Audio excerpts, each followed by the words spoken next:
Welcome to another Learn and Save Masterclass. Today we're talking about ESOS, the government scheme to help businesses understand and be more energy efficient, ultimately to help decarbonise the UK.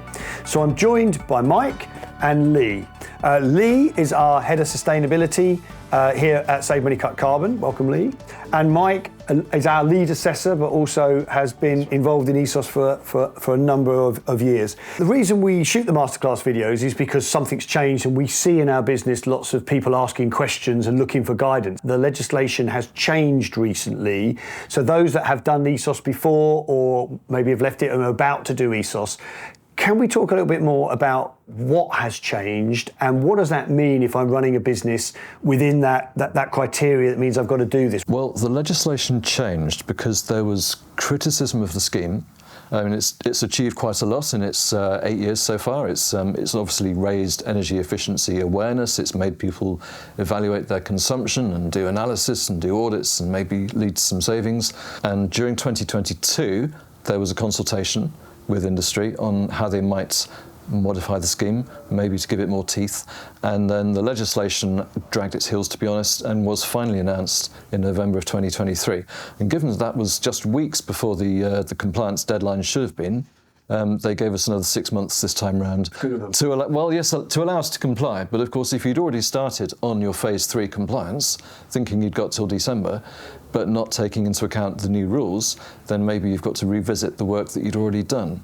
What has happened with the legislation? There's quite a long list of minor changes, but the big ones I'll pull to your attention. The first one is that the amount of your total energy consumption that you're allowed to set aside and not bother with auditing has shrunk. So previously you could say, I'm going to analyse and audit 90% of my total energy consumption. I'm going to include that in the scope of my audit. That's now 95%, and that changes the scope of your audit, which is why you might have to revisit that work. In the rules around the action plan, which is the other major change that they've implemented, you now have to produce an action plan showing how you're going to implement the measures that have been recommended to you by your assessor.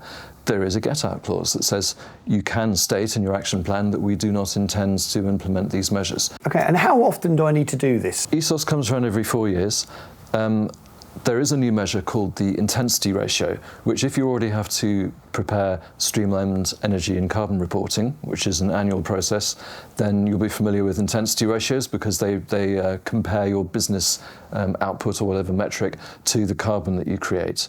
This one is a business metric to energy ratio for your buildings and your transport and your processes. We prepare all these intensity ratios. But yes, the idea is that every 4 years when you revisit that, the ratio will have come down if you're making improvements.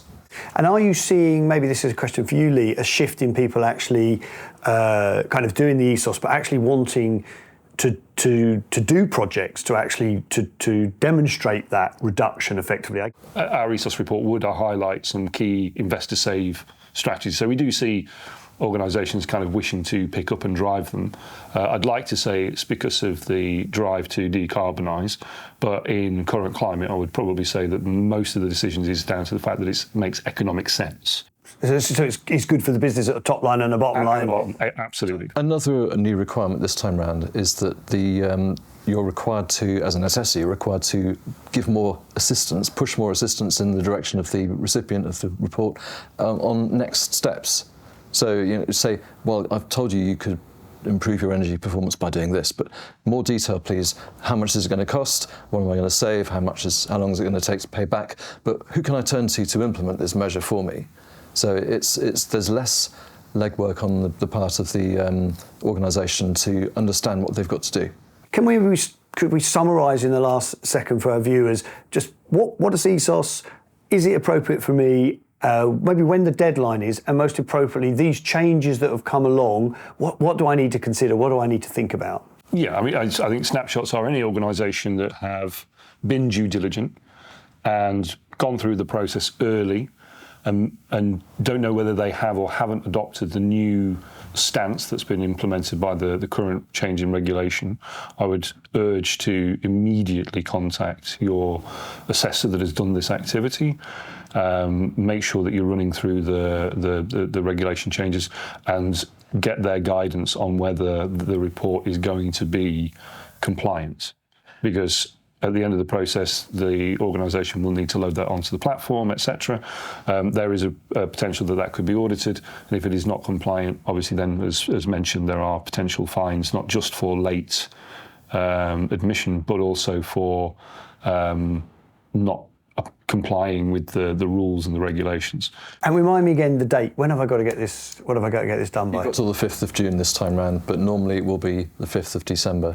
Yeah, and you think that's a hard date? You don't think they're going to push it out again? You can't. I think after the first time round in 2015, when they had to make exemptions all over the place, I don't think they're in a mood to do that again now. No, but it's a fair point, because the reality is I suppose the other side of the spectrum is there may still be organisations out there that either A, don't know that they need to be compliant, because you can come in and out of compliance dependent on how your business grows. I would also then urge them to, find out, do you need to comply, and get moving rapidly, because ESOS is not a quick fix. It's not a quick process. It depends on how many sites you've got. That's, as Mike mentioned, 95% of that needs to be audited. So that could be a lot of site visits. There's a lot of data gathering if that isn't readily available in your organisation. These are all things that can take time. I mean, at the moment, we have as you would expect, because of this, an influx of client activity, and we're kind of getting to a point where we're kind of drawing a line in the sand, stating if we do not get your application started by a particular point in time, we're looking towards the end of Feb, beginning of March, cannot guarantee that we will get this completed for you. So there you have it, another masterclass where we've been talking about ESOS and the regulations that are coming in and have changed recently for businesses of a certain shape and size. And we've talked a little bit about a more logical approach and the purpose of ESOS. Hope this has been useful. If you've got any questions, a lot of jargon in there with ESOS and bits and pieces, don't hesitate to contact us at the link below.